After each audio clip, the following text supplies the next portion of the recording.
देखो कैलिब्रेशन के बारे में देखें अपन एसएससी जेईई के पॉइंट ऑफ व्यू से थोड़ा इंपॉर्टेंट है, ठीक है।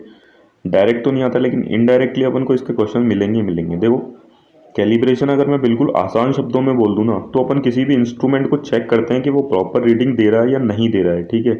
उसकी एक्यूरेसी देखते हैं कि वो कितना एक्यूरेट है, कितनी उसकी एक्यूरेसी मतलब वो कितना मिनिमम एरर देके और अपन को क्या कर रहा है, रीडिंग दे रहा है, ठीक है।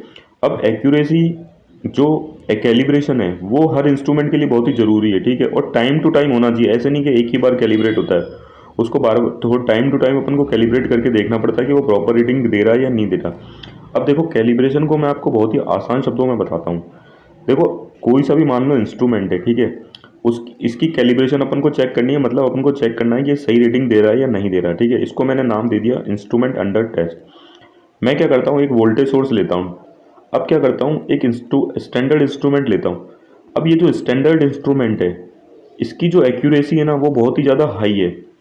इसको पहले से ही हाई स्टैंडर्ड पे चेक किया हुआ है कि ये बिल्कुल एक्यूरेट है, मतलब इसकी कैलिब्रेशन पहले से की गई है कि ये बिल्कुल एक्यूरेट रीडिंग देता है। अब मैं क्या करता हूँ, इस वोल्टेज सोर्स को इस स्टैंडर्ड इंस्ट्रूमेंट के अक्रॉस लगाता हूँ और इसकी रीडिंग को चेक करता हूँ कि स्टैंडर्ड इंस्ट्रूमेंट इस वोल्टेज सोर्स की क्या रीडिंग दे रहा है। अब मैं क्या करता हूँ, उस रीडिंग को नोट कर लेता हूँ, ठीक है। और अलग अलग कंडीशंस पे नोट करता हूँ, ठीक है, किसी गिवन टेम्परेचर पे, गिवन प्रेशर पे, गिवन कोई भी और दूसरी कंडीशन पे, ठीक है। तो फिर मैं क्या करता हूँ, ये सारी चीज़ें नोट कर लेता हूँ। अब मैं सिमिलर वोल्टेज सोर्स को अपने इंस्ट्रूमेंट अंडर टेस्ट के अक्रॉस लगाता हूँ और इस इंस्ट्रूमेंट से इस वोल्टेज सोर्स की रीडिंग लेता हूँ वापस से अलग अलग कंडीशंस पे, टेम्परेचर, प्रेशर और इन पे। अब क्या करता हूँ कि इसकी इसकी रीडिंग्स भी आ गई अलग अलग कंडीशंस पे और इसकी रीडिंग भी आ गई।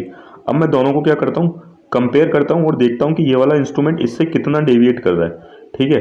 इसकी एक्यूरेसी देखता हूँ कि इसके कितने आसपास की है। तो इसी मेथड को क्या बोलते हैं, कैलिब्रेशन करना, ठीक है। और जिस इंस्ट्रूमेंट के अक्रॉस करते हैं, जैसे ये स्टैंडर्ड इंस्ट्रूमेंट है, इनको बोलते हैं कैलिब्रेटर।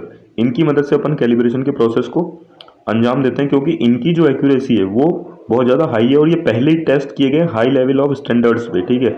और अपन इन दोनों का क्या करते हैं, ग्राफ बनाते हैं, ठीक है। इसको रिकॉर्डेड डॉक्यूमेंटेड वेरिफिकेशन भी बोलते हैं, क्योंकि अपन क्या करते हैं, इसकी वैल्यू स्टैंडर्ड इंस्ट्रूमेंट की जो रीडिंग्स है अलग अलग कंडीशन पे उसको भी नोट करते हैं और दूसरा इंस्ट्रूमेंट अंडर टेस्ट को भी नोट करते हैं। तो ऐसे करके अपन बोल सकते हैं कि अपन ने इंस्ट्रूमेंट को क्या किया है, कैलिब्रेट किया है। अब अपन देख लेते हैं कि ये जो इंस्ट्रूमेंट है जो टेस्ट किया गया था वो इसके लगभग आसपास की वैल्यू दे रहा है। तो अपन ये देख लेते हैं कि ये जो इंस्ट्रूमेंट है वो फिट है काम करने के लिए, अपन इसको यूज़ कर सकते हैं, ठीक है। ये बिल्कुल आसान शब्दों में क्या थी, कैलिब्रेशन की डेफिनेशन थी।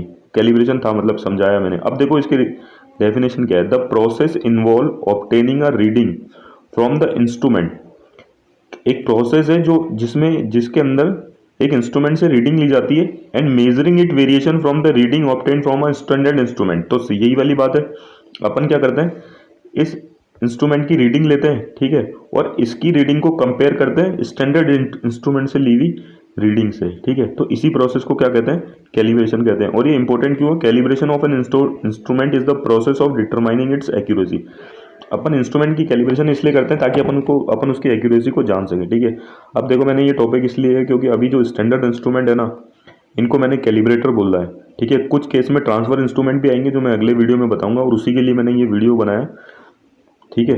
अब देखो the best method of calibration is to measure the true value of current. सबसे बेस्ट मेथड है कैलिब्रेशन का कि अपन ट्रू वैल्यू ऑफ वोल्टेज और करंट लें and compare it with the measured value of the given voltmeter और ammeter. तो अपन ट्रू वैल्यू से जो कंपैरिजन करेंगे ना वो बेस्ट मेथड है, ठीक है, कैलिब्रेशन करने का। और यही अपना जो मेन फंडा है जो आगे आएगा, ठीक है।